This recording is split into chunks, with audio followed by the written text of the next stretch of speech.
Wow, চলে আসছি। নমরুদ পাহাড়ের চূড়ায় চলে এসেছি। আর দেখুন এখানে ভাস্কর্যগুলো, কি সব মূর্তি বানিয়ে রাখা হয়েছে।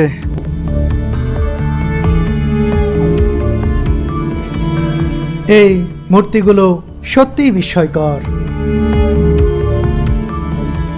ইসলাম ধর্মাবলম্বীদের অনেকেই মনে করে থাকেন, বিশ্বাস করে থাকেন এখানকার মূর্তিগুলোই হজরত ইব্রাহিম আলাইহিসসালাম ভেঙেছিলেন, আর সে কারণেই নমরুদ ক্ষিপ্ত হয়ে তাকে অগ্নিকুণ্ডে নিক্ষেপ করেছিলেন।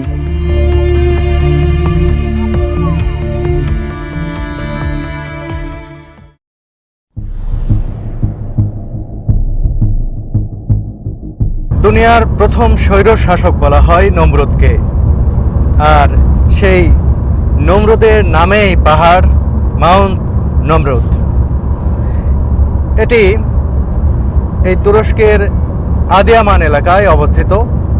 আজকে যে আমরা উরফা থেকে আদিয়ামানের উদ্দেশ্যে যাত্রা শুরু করেছি, সেই মাউন্ট নমরুদ দেখব। মাউন্ট নমরুদের মাথায় রয়েছে, শীর্ষের দিকে রয়েছে বিশাল বিশাল অজস্র বিস্ময়কর সব ভাস্কর্য বা মূর্তি।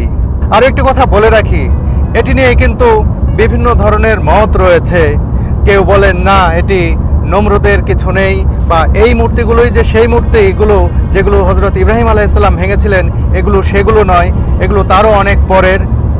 এই যে বিতর্ক রয়েছে, আসলে কি বিষয়টি, সব কিছুই কিন্তু আমি খোলাসা করার চেষ্টা করব। আসলে কি এগুলো সেই সময়ের মূর্তি, যে সময় ইব্রাহিম আলাইহিসসালাম এখানে বসবাস করতেন সেই সময়ের, নাকি আরও পরের?